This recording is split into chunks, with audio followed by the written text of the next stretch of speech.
एक भाई सलाखों के पीछे रोता है और दूसरे भाई की लाश सरहद पार किसी अनजान होटल के कमरे से बाहर आती है। इस वक्त पटना का मुसल्लतपुर हाट दहल चुका है और शिक्षा के इस सबसे बड़े गढ़ में एक परिवार की खुशियां सरेआम राख हो चुकी हैं।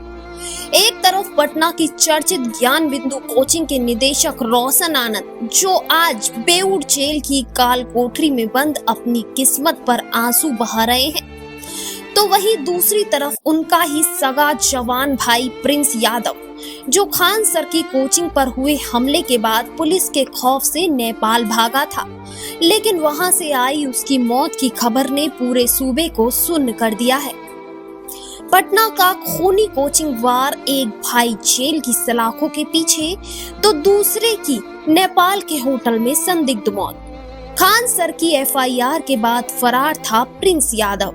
वर्चस्व की लड़ाई में उजड़ गया हंसता खेलता परिवार। साहब, पटना का मुसल्लतपुर हाट देश भर के छात्रों के लिए शिक्षा का मंदिर माना जाता है।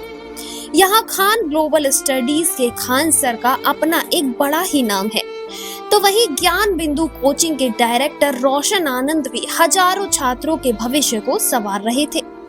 दोनों ही भाई रोशन आनंद और उनका छोटा भाई प्रिंस यादव पटना के कोचिंग जगत में एक जाना माना नाम बन चुके थे।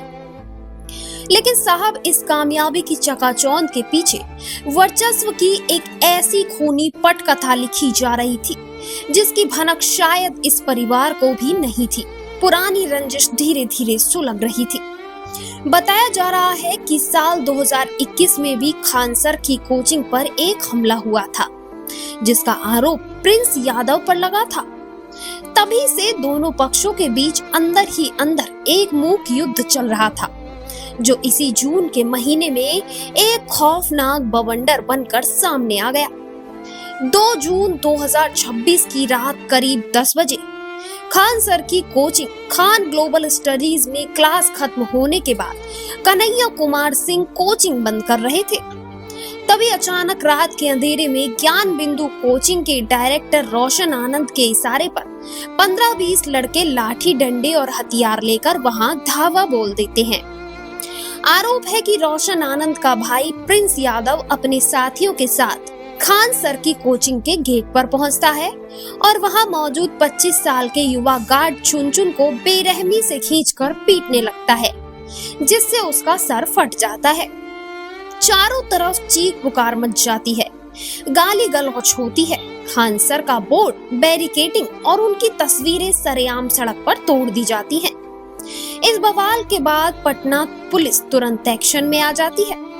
मुख्य साजिशकर्ता रोशन आनंद को गिरफ्तार कर सीधे बेऊर जेल के सींगचों के पीछे ठूस दिया जाता है। लेकिन रोशन का छोटा भाई प्रिंस यादव खाकी के खौफ से बचने के लिए रातों रात बिहार की सरहद पार कर नेपाल भाग जाता है। साहब, इस कहानी का सबसे दर्दनाक और सस्पेंस भरा मोड़ तब आता है जब एक भाई रोशन आनंद जेल में बंद अपनी जमानत की अर्जी पर सोमवार की सुनवाई का इंतजार कर रहा था, और तभी उधर नेपाल से एक ऐसी खबर आती है जिसने पूरे परिवार को पैरों तले जमीन खिसका दी। भारत नेपाल सीमा से महज 3 किलोमीटर दूर नेपाल के विराटनगर स्थित एक होटल के कमरे में प्रिंस यादव का शव संदिग्ध परिस्थितियों में बरामद होता है।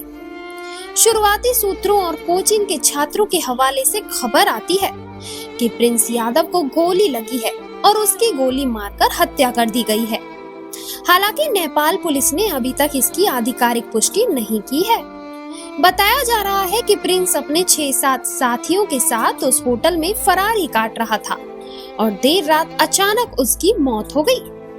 नेपाल पुलिस ने तुरंत मौके पर पहुंचकर होटल में मौजूद उन सभी 6 भारतीय युवकों को हिरासत में ले लिया है और उनसे पूछताछ जारी है।